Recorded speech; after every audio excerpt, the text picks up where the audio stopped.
তো এইখানে কয়েকটা মানে ঘটনা দেওয়া আছে, এখন এই ঘটনা থেকে আমার বাইর করতে হবে এটা কি লেনদেন না শুধুই ঘটনা, এটা ফার্স্টে আমার বের করতে হবে। ওকে, এন্ড দেন আমার দুইটা পক্ষ বের করা লাগবে। হ্যাঁ, দুইটা পক্ষ বের করার পরে তো আমাকে করতে হবে কি সেটা হিসাব সমীকরণের উপর যে লেনদেন প্রভাবটা আছে সেটা দেখতে হবে আমাকে। বাট ইনিশিয়াল স্টেজে আমাকে এখানে বলছে যে শুধুমাত্র কি বের করতে হবে, আমাকে বের করতে বলছে হচ্ছে যে লেনদেনের প্রভাবটা বের করতে বলছে। ওকে, তো আমরা হচ্ছে ওকে আমরা হচ্ছে এই লেনদেনটা ফার্স্ট আগে দেখি যে আইডেন্টিফাই করি যে কোনটা লেনদেন কোনটা লেনদেন না। ওকে, আচ্ছা দেখি। বলছে হাসান অ্যান্ড অ্যাসোসিয়েটস জানুয়ারি 1, 2017 তারিখে আইন পেশার অফিস চালু করে। প্রথম মাসের লেনদেনগুলো হলো আইন পেশায় 50,000 টাকা মূলধন স্বরূপ বিনিয়োগ করা হলো, এটা লেনদেন। তারপর হচ্ছে জানুয়ারি মাসের অফিস ভাড়া পরিশোধ করা হলো 3,000 টাকা, লেনদেন। ধারে অফিস যন্ত্রপাতি ক্রয় করা হলো 15,000 টাকা, লেনদেন। মক্কেলদের নগদে আইনি সেবা দেওয়া হলো, এটাও লেনদেন। তারপর হচ্ছে অফিস কর্মচারীর বেতন পরিশোধ, লেনদেন, এটাও লেনদেন। আচ্ছা এইখানে সবগুলাই লেনদেন দেওয়া আছে, তার মানে আমরা একটু শিওর যে এখানে সবগুলো লেনদেন। কিভাবে লেনদেন? বিকজ প্রত্যেকটা লেনদেন তুমি যদি খেয়াল করো দেখবা যে এখানে আর্থিক অবস্থার পরিবর্তন ঘটতেছে অথবা ঘটবে, বা অথবা আমাদের পণ্য আদান প্রদান হয়ে গেছে। ঠিক আছে, আচ্ছা। তো এখন আমরা হচ্ছে আচ্ছা হিসাব সমীকরণের উপর যে লেনদেনের প্রভাবটা, অর্থাৎ এই যে লেনদেনগুলোর যে প্রভাবটা আছে এটা পড়বে কিসে? এ সমান এল প্লাস ই। এই যে সমীকরণটা আছে কি হলো, আচ্ছা, তো এই যে লেনদেনটা মানে সমীকরণটুকু আছে, এই সমীকরণের উপর যে লেনদেনগুলো আছে সেটার প্রভাবটা কেমনে পড়ছে সেটা আমাদের বের করতে হবে। তো সেটার জন্য একটা ডেডিকেটেড ছক আছে। আচ্ছা, বইতে দেখবা যে তোমরা এই ম্যাথটা উদ্বৃত্ত দিয়ে করছে, তো তোমরা চেষ্টা করবে উদ্বৃত্ত দিয়ে করাটা অ্যাভয়েড করা, বিকজ উদ্বৃত্ত দিয়ে করতে গেলে প্রত্যেকটা লাইনে লাইনে তোমাকে সেটা যোগ বিয়োগ করা লাগবে, এই জন্য প্রবলেম হবে। আমি যদিও এখন না বুঝতে পারো আমার কথাটা, আবার বুঝতে পারো বলা যায় না, কারণ আমি যেহেতু ম্যাথ শুরু করি না। তো ম্যাথ শুরু করার পর আমার কথাটা তুমি আরো ভালো করে বুঝতে পারবা। ওকে, তো ছকটা হচ্ছে এটা, দেখি আমি একটু ছকটা সাজায় ফেলাই। ওকে, তো আঁকবা কেমনে আমি দেখাই দিই, আমি ফ্রি হ্যান্ডে আঁকি, সমস্যা নাই।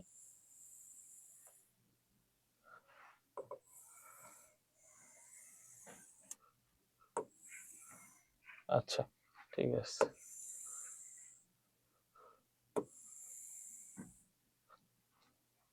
প্রথমে এরকম একটা বক্স করবা, বক্স করার পর উপরে 3টা দাগ দিবা, নিচে 3টা দাগ দিবা। ঠিক আছে, 3টা বলতে হচ্ছে 1 2 3 এরকম। ঠিক আছে, এরকম 3টা দাগ। ওকে, দেন হচ্ছে এই। ওকে, আচ্ছা সরি এটা লাগবে না। ঠিক আছে, আর মাঝখান দিয়ে এরকম একটা দাগ হবে, এই যে। ঠিক আছে, তারপর এইখানে একটা দাগ হবে, এই দেখো আমার স্ট্রাকচারটা একটু বুঝে নিও। ওকে, আচ্ছা এইখানে হবে হচ্ছে যে, আচ্ছা এখানে হবে সমান সমান, হ্যাঁ এখানে হবে প্লাস। ওকে, এখানে হবে তারিখ। হ্যাঁ, আচ্ছা তারিখ। ঠিক আছে, এখানে হবে এ অ্যাসেটস। তুমি অ্যাসেটস না দিয়ে এখানে সম্পদ দিও, আমি ইংলিশে লেখা ফেলেছি পাকনামি কইরা। ঠিক আছে, লাইবিলিটিস, লাইবিলিটিস। ওকে, আচ্ছা তারপর হচ্ছে ই মালিকানা সত্ত্ব, মালিকানা সত্ত্ব। ঠিক আছে, মালিকানা সত্ত্বর আমরা বর্ধিত করলে কি একটা অংশ পাইতাম না, সেটা কি ছিল? সি প্লাস আর তারপর ই minus E x minus D.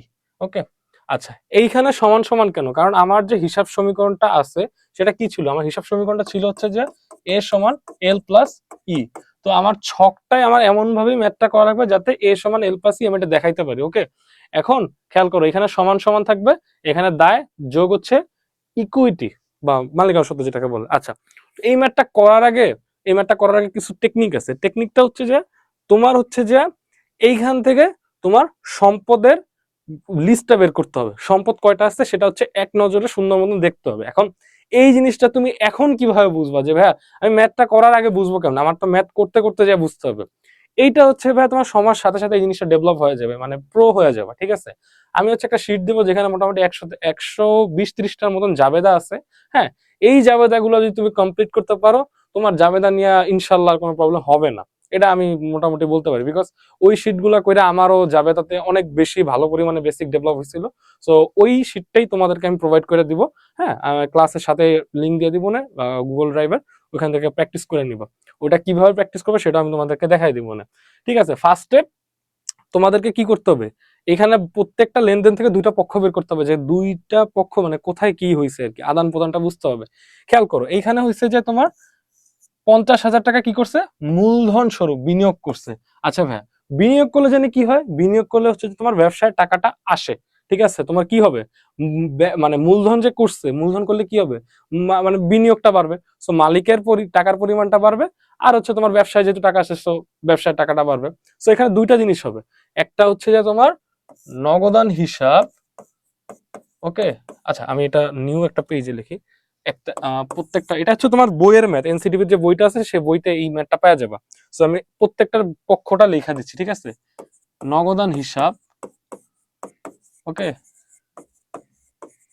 আর একটা হচ্ছে মূলধন হিসাব, মূলধন হিসাব।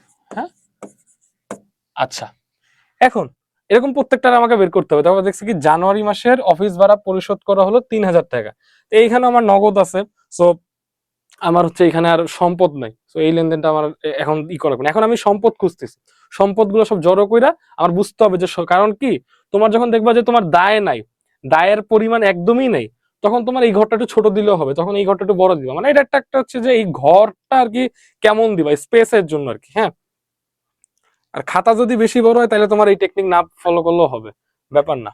আচ্ছা, ধারে অফিস যন্ত্রপাতি ক্রয়। আচ্ছা, অফিস যন্ত্রপাতি, একটা জিনিস মনে রাখবা, যখন স্থায়ী সম্পত্তি ক্রয় করা হয় তখন ক্রয় হিসাব লেখা হয় না, তখন লেখা হয় হচ্ছে যে তোমার কি, সম্পদ যেহেতু আসছে, তো সম্পদটাকেই কাউন্ট করা হয়, ক্রয় হিসাবটাকে ধরা হয় না। তারপর দেখতে হবে তোমার এই স্থায়ী সম্পত্তিটা, এই যে স্থায়ী সম্পত্তিটা, এটা কি ধারে ক্রয় করা হয়েছে না নগদে ক্রয় করা হয়েছে। আমরা দেখতে পাচ্ছি যে এখানে ধারে ক্রয় করা হয়েছে। ঠিক আছে, সো যখনই দেখবা যে ধারে ক্রয় করা হয়েছে, ধারে ক্রয়ের সাথে পাওনাদারের সম্পর্ক, ধারে বিক্রয়ের সাথে দেনাদারের সম্পর্ক, মনে রাখবা। ঠিক আছে, সো ধারে যেহেতু ক্রয় করা হয়েছে অফিস যন্ত্রপাতি, তো পাওনাদার আর হচ্ছে স্থায়ী সম্পত্তিটা, সো আমরা দুইটা সম্পদ পাইলাম, দুইটা সম্পদ পাইলাম। ওকে, কি সমস্যা,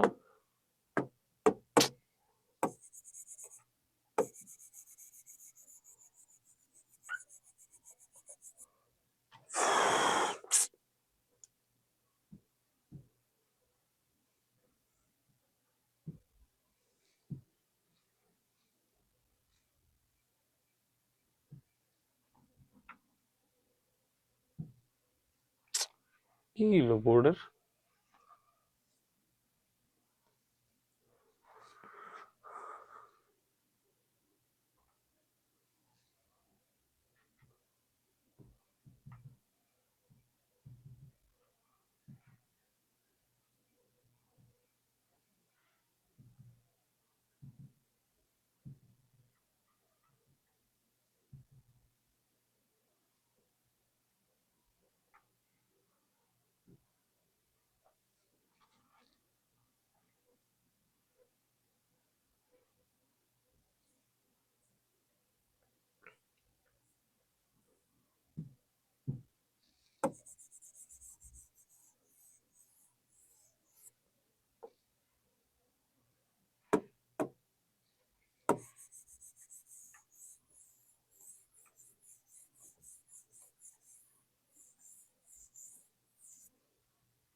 তো আমরা এখন পর্যন্ত দুইটা সম্পদ পাইছি, একটা হচ্ছে কি ভাইয়া, একটা হচ্ছে তোমার নগদ, আর একটা হচ্ছে অফিস সরঞ্জাম। হ্যাঁ, আমরা এই দুইটা সম্পদ পাইছি।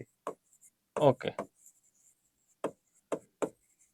অফিস সরঞ্জাম, এই দুইটা সম্পদ আমরা অলরেডি পাইছি। হ্যাঁ, আচ্ছা ঠিক আছে, আচ্ছা ভালো কথা। দেখি মক্কলদের নগদ আইনি সভা, এখানে নাই নগদ, নগদ বলে অন্য কোনো সম্পদ। ইউনিক সম্পদ খুঁজতে হবে, মানে নগদ 5টা জায়গায় আছে যেমন 5টা সম্পদ না, নগদ একটা সম্পদ, ইউনিক সম্পদ গুলো খুঁজতে হবে। আমরা অফিস সরঞ্জাম আর নগদ পাইছি, ব্যাংক থেকে ঋণ নেওয়া হলো, তাহলে এখানে ব্যাংক হিসাব, আর একটা ব্যাংক হিসাবও কিন্তু তোমার সম্পদ, মনে রাখবে চলতি সম্পদ এটা, ঠিক আছে। তারপর হচ্ছে মক্কেলদের ধারে আইনি সেবা দেওয়া হলো, দেনাদার 4টা পাওয়া গেল, বাকিতে কৃত যন্ত্রপাতির মূল্য পরিশোধ করা হলো।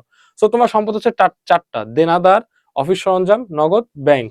দেনাদার কই পাইলাম, এই যে মক্কেলদের ধারে আইনি সেবা দেওয়া হয়েছে। এখন খেয়াল করো, মক্কেলদের ধারে আইনি সেবা দেওয়া হচ্ছে, কিন্তু টাকা নেওয়া হয় না। তুমি কারো কাছে, আমি বলছিলাম যে ব্যবসায় যদি কারো কাছে টাকা পায় তাহলে হচ্ছে দেনাদার, আর যদি ব্যবসায় থেকে কারো কাছে কেউ পায় সেটা হচ্ছে পাওনাদার, মনে রাখবা। ওকে, আচ্ছা ভালো কথা। তো আমরা দেখি, আমরা হচ্ছে এটা হচ্ছে 1 তারিখ, হ্যাঁ আচ্ছা 1 তারিখ, ভালো কথা। তো 1 তারিখে কি হয়েছে, আচ্ছা এখানে হচ্ছে 4টা ঘর হবে, দেখো 4টা ঘর হবে, আমি ওনা ছোট করে দিয়ে ফেলছি। আচ্ছা না সমস্যা নাই, এটা হবে নগদ, ব্যাংক, অফিস সরঞ্জাম, অফিস সরঞ্জাম, তারপরে হচ্ছে খেয়াল করো, তারপরে এটা হচ্ছে যে তোমার দেনাদার, ঠিক আছে, দেনাদার। ওকে, ভালো কথা। আচ্ছা এখন এইখানে দায় পাইছি শুধুমাত্র পাওনাদার, হ্যাঁ পাওনা। আচ্ছা দায় কি কি পাইছি দেখি, দায়, দায় হচ্ছে আইনি পেশা মূল্য, এটা নাই, জানুয়ারি মাসে অফিস, ওকে ফাইন। ধারে পাওনাদার একটা পাইছি, তারপরে হচ্ছে আহ ওকে, মক্কেলদের নগদে আইনি সেবা দেওয়া হলো 6,000 টাকা, ব্যাংক থেকে ঋণ নেওয়া হলো। আচ্ছা ব্যাংক ঋণ আছে, 2টা আছে টোটাল, পাওনাদার আর হচ্ছে ব্যাংক ঋণ, হ্যাঁ পাওনাদার আর হচ্ছে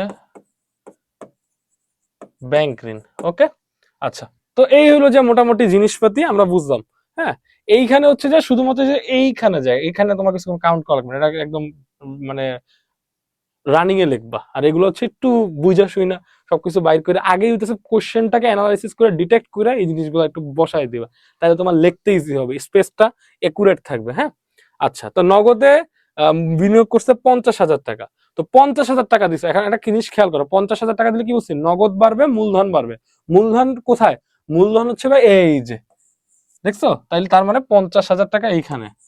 হ্যাঁ আচ্ছা ভাই সরি, এখানে আরেকটা জিনিস আছে, সেটা হচ্ছে ভাই মন্তব্য, মন্তব্যটা দিতে হবে। হ্যাঁ মন্তব্যটা একটু দেখো। ওকে, 50,000 টাকা, 50,000 টাকা শুধুমাত্র এদিকে বাড়াইলে হবে, এদিকে বাড়াইলে তো হবে না, তাই দুই পাশ সমান হচ্ছে না। তাইলে কি করতে হবে, এই দেখো, তাইলে তোমার নগদে বাড়াইতে হবে। হ্যাঁ আচ্ছা, নগদে হবে, তারপরে এই একটা দাগ দিয়ে দাও। আচ্ছা এটার মন্তব্যটা কি লিখবা, মূলধন আনায়ন, মানে মূলধন আনছে, ঠিক আছে, মূলধন আনায়ন। ওকে, অন্য একটা কালি নেই। আচ্ছা দ্বিতীয়টা কি আছে দেখি আমরা, অফিস ভাড়া পরিশোধ করছে জানুয়ারি মাসে, হ্যাঁ জানুয়ারি মাসের অফিস ভাড়া পরিশোধ করছে 3,000 টাকা। আচ্ছা অফিস ভাড়া যদি পরিশোধ করে তাহলে কি হবে, এইটাকে নর্মালি বুঝো, অফিস ভাড়া হিসাব আর কি নগদ হিসাব, কারণ অফিস ভাড়া হিসাব হিসেবেই তো তোমার টাকাটা গেছে, মানে টাকাটা কি হিসাবে বাইর হইছে, মানে তোমার পকেট থেকে যে বের হইছে কি উদ্দেশ্যে বেরিয়েছে, অফিস ভাড়া উদ্দেশ্যে। এন্ড অফিস ভাড়াটা কি, ব্যয়।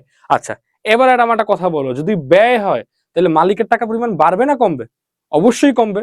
আচ্ছা মালিকের টাকা যদি কমে তাহলে মালিকের টাকা আমরা কমাই দিই, সোজা সাপটা বাংলা হিসাব, মালিকের টাকা কমাই দিলাম। আচ্ছা আচ্ছা এখানে মানে 3,000 টাকা ছিল, সরি সরি, ঠিক আছে 3,000 টাকা। আচ্ছা এবার বলতে পারো ভাইয়া এই অফিস ভাড়া স্পেশাল কি জিনিস ছিল যে ভাই আপনি ব্র্যাকেটে আটকাইছেন। ব্র্যাকেটে আটকানো মানে হলে অ্যাকাউন্টিং এর ভাষায় ব্র্যাকেটের মধ্যে যদি কোনো টাকা থাকে সেটাকে মাইনাস হিসেবে ধরা হয়, যেহেতু আমরা কমাইতেছি, আমরা তো এখন এইটার মধ্যে এরকম লেখলে সেটা একটু খারাপ দেখা যায়, বুঝছো। তো এই জন্য হচ্ছে অ্যাকাউন্টিং এর ওরা বলছে যে ব্র্যাকেটের মধ্যে লেখো, আমরা লিখলাম। আচ্ছা এবার একটা কথা বলো, মালিকের অফিস ভাড়া হিসেবে 3,000 টাকা কমছে, 3,000 টাকা যে কমছে সেটা কি কমছে, নগদ কমছে অবভিয়াসলি। সো সম্পদের পরিমাণটা আমরা কমাই দিই, ঠিক আছে। ওকে ফাইন, তারপর দেখি আমার 3 নাম্বার কি আছে। 3 নাম্বারে বলছে, 3 নাম্বার মানে হইতেছে যে 3 নাম্বার লেনদেন, তারিখ আমি একটু মিস্টেক করছি, কোনো সমস্যা নেই। ধারে অফিস যন্ত্রপাতি ক্রয় হলো 15,000 টাকা, ঠিক আছে, ধারে অফিস যন্ত্রপাতি ক্রয় হলো 15,000 টাকা। আমি কি বলছিলাম, স্থায়ী সম্পত্তি যদি ক্রয় করা হয় তাহলে সেটাকে ক্রয় হিসাবে না লেখে লেখা হয় কি হিসাবে, ওই স্থায়ী সম্পত্তি হিসাবে লেখা হয়, এটা বুঝো। কারণ তুমি একটা জিনিস চিন্তা করো, রেগুলার যে পণ্যগুলো আসতেছে বা চলতি সম্পদগুলো আছে, এগুলো হচ্ছে রেগুলার বেসিসে খরচ হচ্ছে, বের হচ্ছে, ঢুকতেছে, এরকম একটা অবস্থা। কিন্তু স্থায়ী সম্পত্তি যেটা আছে সেটা তোমারই থাকবে, তুমি এটাতে অনেকদিন সুবিধা নিতে পারবা। ঠিক আছে, এটা বিক্রয়ের উদ্দেশ্যে না, যেই সম্পত্তিগুলো বিক্রয়ের উদ্দেশ্যে না সেগুলোই হইতেছে মোটামুটি এই স্থায়ী সম্পত্তি। বুঝতে পারছো? আচ্ছা, তাইলে 15,000 টাকায় স্থায়ী সম্পত্তি কিনছে, ধারে কিনছে, ধারে ধারে কিনলে কিসের সাথে সম্পর্ক? পাওনাদারের সাথে সম্পর্কযুক্ত। খেয়াল করো, পাওনাদার কত ভাইয়া? 15,000 টাকা। ওকে, 15,000 টাকা। আচ্ছা, পাওনাদার 15,000 টাকা বাড়ছে না কমছে? বাড়ছে, কারণ কি ধারে কিনছে, টাকা দাও না, তাইলে বাড়ছে। ঠিক আছে, ওকে। তাইলে এইখানে হবে 15,000 টাকা, সরি না, এইখানে নগদে না, কিন্তু এই যে আমি ভুলটা করতে গেছিলাম, আল্লাহ বাঁচাইছে, ভুলটা করিনি। অফিস সরঞ্জাম হিসাবে 15,000 টাকা বাড়ছে। ঠিক আছে, কারণ তোমার কিন্তু নগদে তো লেনদেনই হয় না, তাহলে নগদের ঘরে বসবেই না। ঠিক আছে, তার উপর এটা কি হিসাবে বাড়ছে? তোমার অফিস সরঞ্জাম হিসাবে বাড়ছে। ওকে, আচ্ছা, ভালো কথা।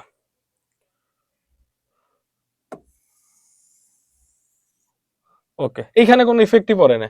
আচ্ছা, এইখানে কি জানি ছিল? অফিস ভাড়া। এই মন্তব্যটা লেখা নিব একটু, অফিস ভাড়া। ঠিক আছে, অফিস ভাড়া, জাস্ট অফিস ভাড়া। মানে এইখানে আর কি একটু মনে রাখার জন্য লিখছে আর কি, এটা তেমন চাপের কিছু না।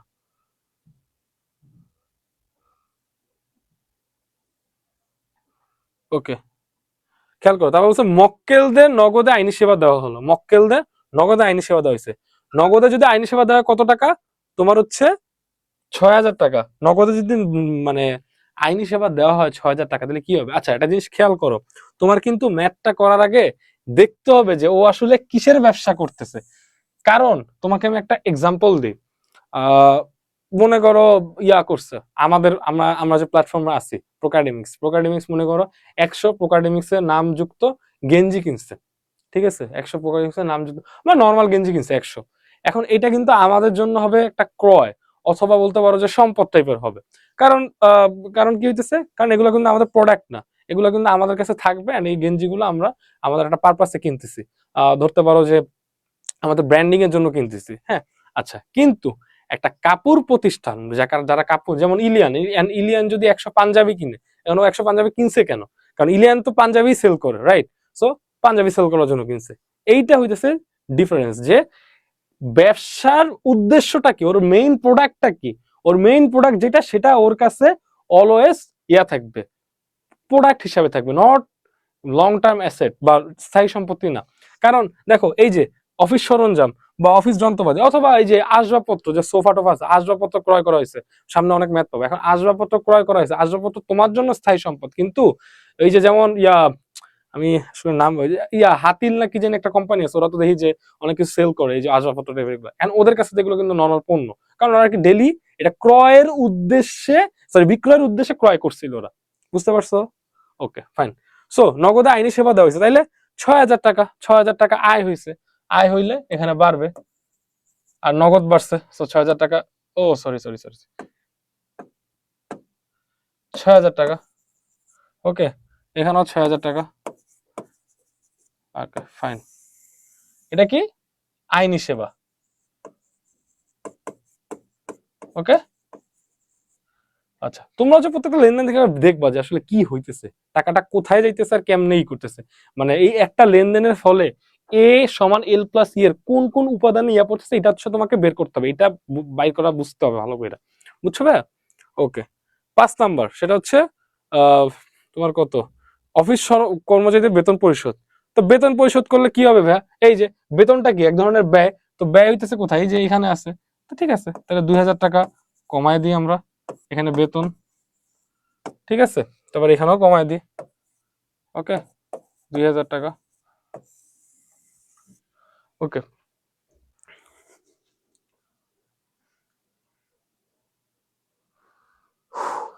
আচ্ছা, তারপরে হচ্ছে আমার এখানে বলছে যে ব্যাংক থেকে ঋণ না হলে, আচ্ছা একটা জিনিস বুঝো, ব্যাংক থেকে ঋণ নিচ্ছে, ব্যাংক থেকে ঋণ নিলে, আচ্ছা ব্যাংক থেকে ঋণ নিলে তুমি হচ্ছে যে এইটা নিয়ে একটু অনেকের মধ্যে দ্বিমত আছে। অনেকে ব্যাংক থেকে ঋণ নিলে এটাকে নগদ হিসাবে রেজিস্টার করে, অনেকে ব্যাংক হিসাবে রেজিস্টার করে। যার যেটা ইচ্ছা, তুমি ব্যাংক হিসাবে রেজিস্টার, এটাই উত্তম। আমরা ব্যাংক হিসাবে, ব্যাংক থেকে ঋণ নিলে ব্যাংকেই টাকা আসে, মানে ব্যাংক, কারণ ব্যাংকে তোমাকে ঋণ নিতে গেলে মানে নর্মালি এই যে আসছেন একটা সাইন করেন টাকা নেন এরকম না, তোমাকে অ্যাকাউন্ট খুলতে হয় না, এই টাকাটা অ্যাকাউন্টে আসে, এটা হচ্ছে মানে সিস্টেম। সো তোমার এখানে যুক্ত থাকবে হচ্ছে ব্যাংক ঋণ, তারপরে হচ্ছে ব্যাংক হিসাব। আচ্ছা সরি আমি উল্টা লিখে ফেলছি, আচ্ছা উল্টা লিখিনি অ্যাকচুয়ালি, বাট এই দুইটা হিসাব আসলে জড়িত, ঠিক আছে, এই দুইটা হিসাব হচ্ছে তোমার জড়িত। আচ্ছা তাহলে ব্যাংক হিসাব বাড়বে, ব্যাংক হিসাব বাড়লে কত টাকা ইয়া নিছে, তোমার নিচে হলো 20,000 টাকা, হ্যাঁ 20,000 টাকা নিলে হচ্ছে এই ব্যাংক হিসাব এখানে লিখা দাও 20,000 টাকা। আর হচ্ছে ব্যাংক ঋণ হিসাব বাড়ছে যেহেতু এটা একটা দায়। ওকে আচ্ছা ভালো কথা, আমরা হচ্ছে 6 নম্বর লেনদেন ইয়ে করছি। দেন এখানে দেখতে হবে মক্কেলদের ধারে আইনি সেবা দেওয়া হলো 7,000 টাকা। আচ্ছা ধারে যদি আইনি সেবা দাও, খেয়াল করো, ধারে আইনি সেবা দিলে তুমি কার থেকে টাকা পাবা, সেটা দেনাদার হিসাবে যাবে। আর হচ্ছে কি দিছো, ওটা ওটা আসলে কি ছিল, আয় হয়েছে, আয় তো অ্যাকচুয়ালি মানে তুমি টাকাটা পাবা, পাইলেই তো তোমার আয় হয়ে যাবে। সো পাওয়ার আগে কোন অবস্থা আছে, ধার অবস্থায় আছে, তাইলে হচ্ছে তোমার কোথায় ইফেক্টটা পড়বে, এই জায়গাটা ইফেক্টটা পড়বে 7,000 টাকা। ঠিক আছে 7,000 টাকা, এখানে 7,000 টাকা বাড়ায় দাও। ওকে এটা হচ্ছে 7 নম্বর লেনদেন। 8 নম্বর লাস্ট একটা লেনদেন, জায়গা নাই আমাদের, গরিব। ওকে তারপর হচ্ছে বাকিতে কৃত যন্ত্রপাতির মূল্য পরিশোধ। বাকিতে কৃত যন্ত্রপাতি কোনটা ছিল, এই যে এই যে এখানে যন্ত্রপাতির মূল্যটা পরিশোধ করা লাগছে, বুঝতে পারছো? আচ্ছা বাকিতে কৃত যন্ত্রপাতির মূল্য পরিশোধ 10,000 টাকা। তো 10,000 টাকা যদি হয় তাহলে 10,000 টাকা তুমি পরিশোধ করছো, তাইলে কি করতে হবে, তাইলে হইতেছে যে তোমার নগদ গেছে 10, নগদ 10 কমছে, আর হচ্ছে পাওনাদার 10 কমছে। Okay fine. এবার হচ্ছে যে তোমার ক্যালকুলেট করতে হবে, দেখি আমরা একটু ক্যালকুলেট করি, আমাদের ক্যালকুলেটরটা কই রাখলাম,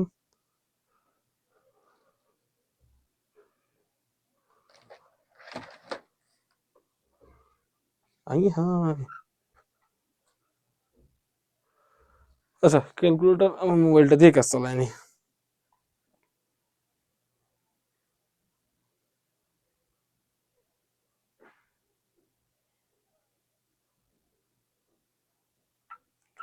এখানে হচ্ছে, আচ্ছা এটা মুখেই করা যাবে, এটা তো কাহিনীর কিছু নেই।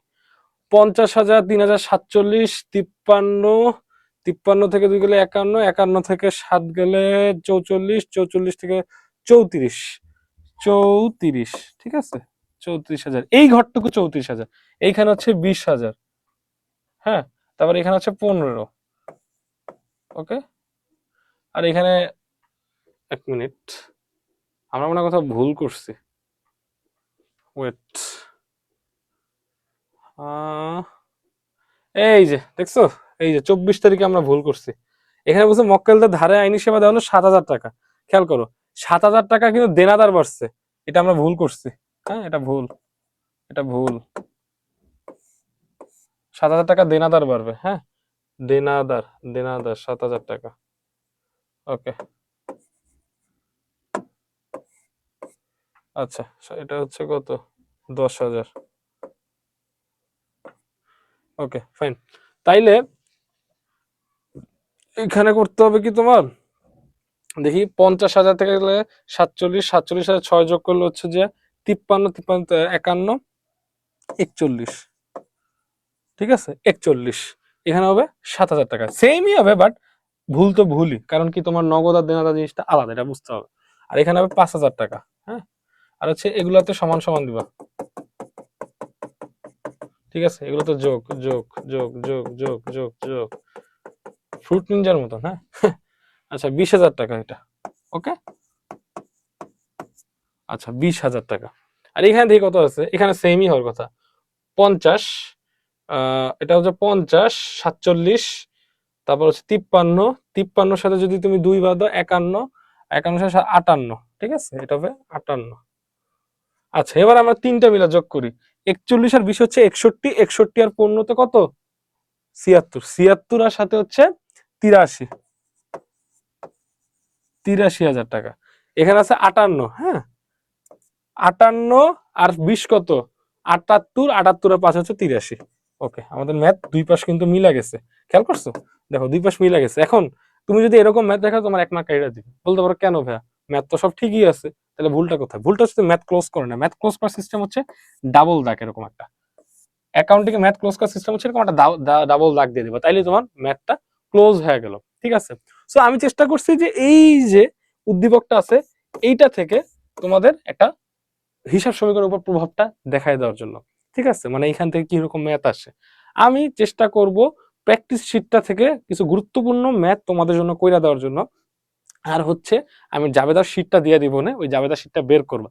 তবে ওই জাবেদার শিটটা কখন প্র্যাকটিস করবা, অবশ্যই দুতরফা দাখিলা পদ্ধতি শেষ করার পরে। কারণ তোমার এই যে হিসাব সমীকরণের প্রভাব আর দুতরফা দাখিলা পদ্ধতি এটা কাইন্ড অফ কানেক্টেড একটা টপিক, বিকজ আমরা লেনদেন থেকে দুই পক্ষ বের করে ডেবিট ক্রেডিট করি, জাবেদা হিসাবে রেজিস্টার করি। ওকে, আমাদের কাজ হচ্ছে এইটা। সো তুমি হচ্ছে দুইটা পক্ষ বের করা থেকে তোমাকে বুঝতে হবে দুতরফা দাখিলা পদ্ধতি কেমন হবে, তাইলেই তোমার জন্য তুমি হচ্ছে যে এই চ্যাপ্টারটা এখন তোমার কাছে একটু কঠিন লাগতে পারে, বাট তুমি যখন দুতরফা দাখিলা পদ্ধতি শিখা পালাবা তখন তোমার কাছে এটা কোনো পানি ভাত লাগবে একদম। বুঝতে পারছো? আচ্ছা ঠিক আছে। আচ্ছা এইবার হচ্ছে কিছু ইয়া আছে, চালান, cash memo, debit note, credit note, debit voucher, credit voucher, এগুলো হচ্ছে কিছু প্রমাণাদি বা দলিল পত্রাদি। ঠিক আছে, এগুলো কিসের জন্য? আমাদের ব্যবসায় বিভিন্ন ধরনের তোমার হচ্ছে লেনদেন হয়ে থাকে, সেই লেনদেনগুলো এগেনস্টে বিভিন্ন কিছু আমাদের প্রমাণ রাখা লাগে। তো সেগুলোর মধ্যেই একটা হচ্ছে চালান। ঠিক আছে, আমি লিস্ট করে দিচ্ছি, চালান, তারপর হচ্ছে ক্যাশ মেমো, ক্যাশ মেমো, তারপরে হচ্ছে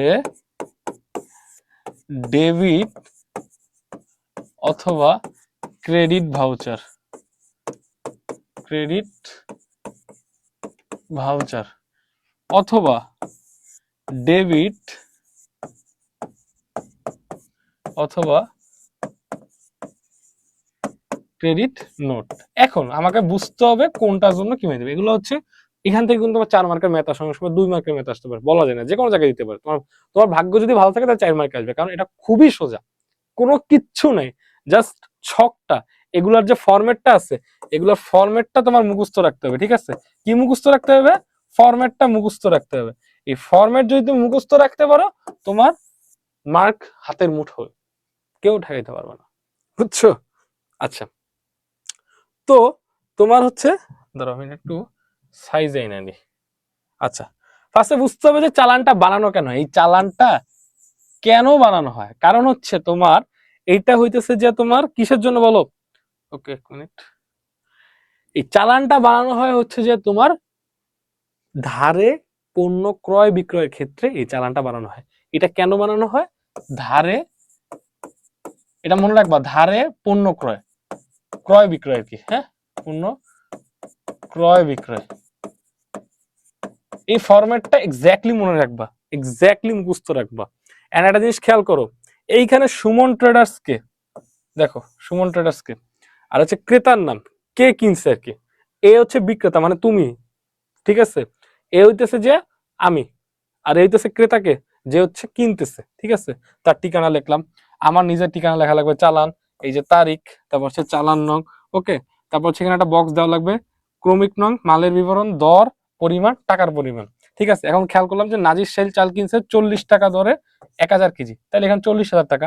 আবার দেখতে পাচ্ছি আমার 5% বাট্টা আছে, সো বাট্টা কিন্তু বাদ দিতে হবে, বাট্টা বাদ দিতে হবে, কারণ চালানের মধ্যে সবকিছুর রেজিস্টার থাকে যে কি কি করা হয়েছে। ঠিক আছে, আচ্ছা এইখানে হচ্ছে টাকাটা কথায় লিখতে হবে, মানে এই যে ফাইনাল যে একটা ইয়া আছে, এই ফাইনাল টাকাটা এখানে কথায় লিখতে হবে, 38,000 টাকা মাত্র। আর হচ্ছে এখানে বিক্রেতার স্বাক্ষর, বিক্রেতার স্বাক্ষর হচ্ছে তুমি, চাইলে তুমি স্বাক্ষর দিতে পারো, কোনো সমস্যা নেই। তারপর বিক্রয় শর্ত, এই বিক্রয় শর্ত মানেটা কি কেউ বলতে পারবো? কারে জিজ্ঞেস করছি? তোমরা তো অনলাইনে মোবাইলের উপরে বসে আছো, তোমাদের জিজ্ঞেস করে তো আমার কোনো লাভ নেই, আমারই উত্তর দিতে হবে। আচ্ছা, বিক্রয় শর্তের মানে হচ্ছে এখানে লেখা আছে নিট, সরি কি লেখা আছে, লেখা আছে 2/10 নিট 30, এটা লেখা আছে না? এটা মানেটা কি? এটা মানেটা হচ্ছে ভাইয়া তোমাকে টাকাটা অবশ্যই 30 দিনের মধ্যে পরিশোধ করতে হবে।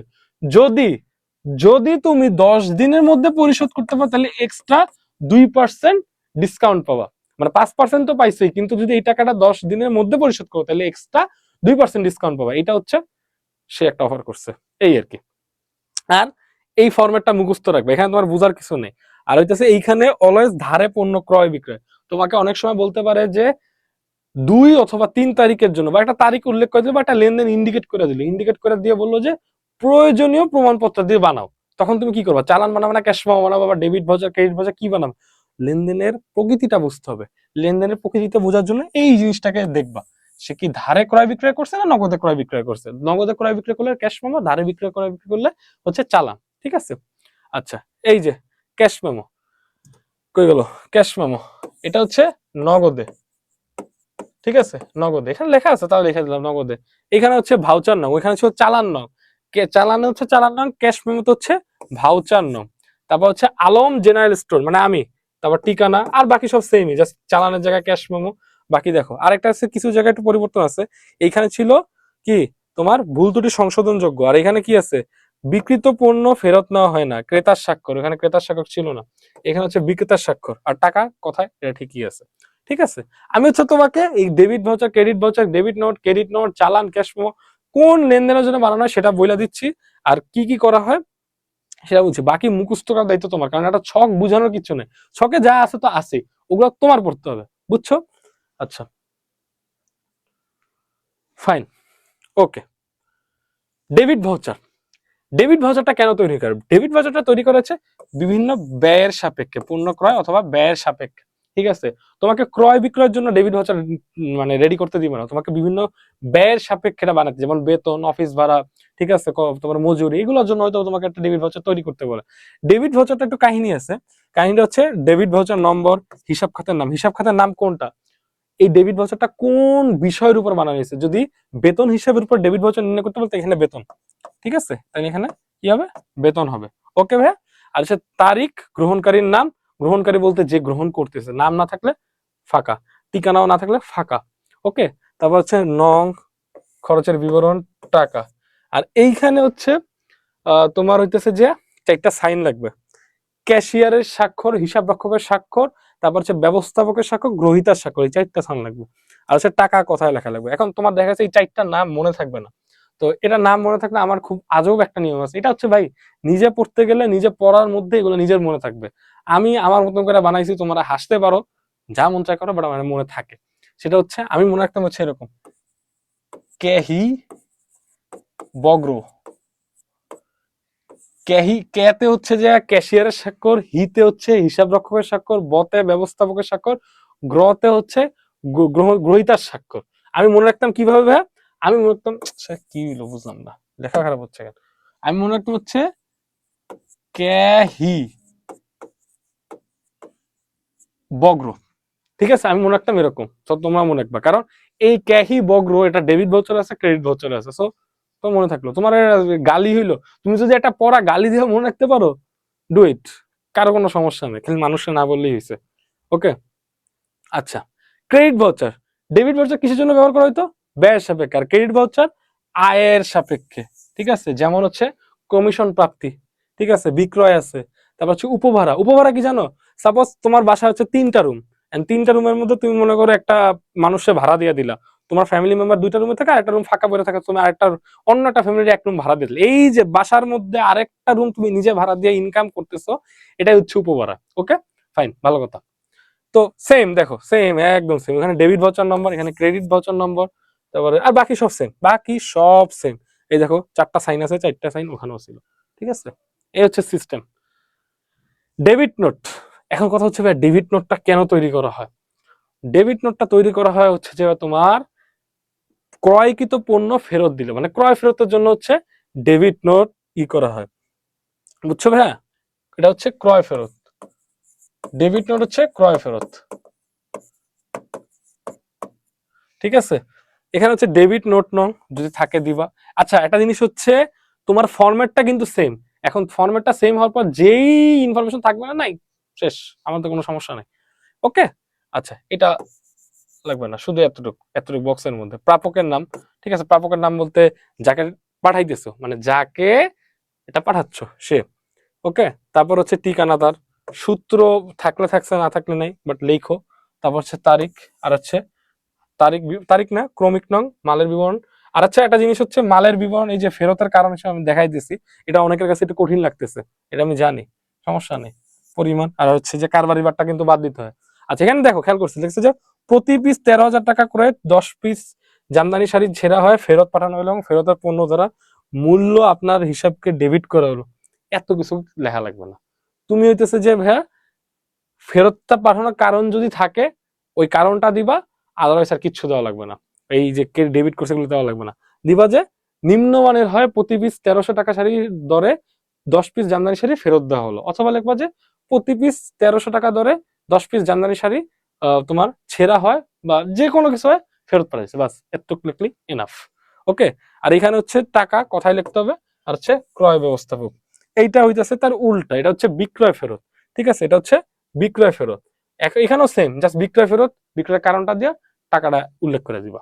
ওকে, এটা হচ্ছে বিক্রয় ফেরত, এটা হচ্ছে বিক্রয় ফেরত। এই দেখো তারিখ, এখানে হচ্ছে আমি, তারপরে ইয়া হচ্ছে যে তোমার কি তোমার আরে এটা কি বলে মানে হইতেছে যে আহ, ঠিকানা, তারপর হচ্ছে প্রাপকের নাম, প্রাপকের নাম হচ্ছে যে যাকে পাঠাইতেছো, হ্যাঁ, তারপর হচ্ছে যে তারিখ, সরি ঠিকানা, সূত্র, ক্রেডিট নোট নং, আর হইতেছে যে তোমার এই যে বিক্রয় ব্যবস্থাপক। ওকে, এগুলো একটু বইয়ের মধ্যে প্র্যাকটিস করবা। কি হলো, না এটা তো হওয়ার কথা না। আচ্ছা এটা হচ্ছে একটু প্র্যাকটিস করবা নিজের মতন করে। ওকে, সবকিছু তো আর আমি মনে করো সবকিছু আমি না, তোমার সবকিছু কেউ খাওয়াই দিবে না, কিছু কিছু জিনিস তোমার আমি বইলা দিচ্ছি, এবার তুমি ই করে নিবা। আমি শর্টে একটু এখানে একটু সামারি দিয়ে দিই। এটা হইতেছে ভাইয়া ধারে, এটা হচ্ছে নগদে। ওকে, ডেবিট ভাউচার তৈরি করা হয় ব্যয়ের জন্য, ডেবিট ভাউচার ব্যয়। ওকে, আর ক্রেডিট ভাউচার হচ্ছে আয়, আর ডেবিট নোট হচ্ছে তোমার ক্রয় ফেরত। ওকে, আর ক্রেডিট নোট হচ্ছে বিক্রয় ফেরত।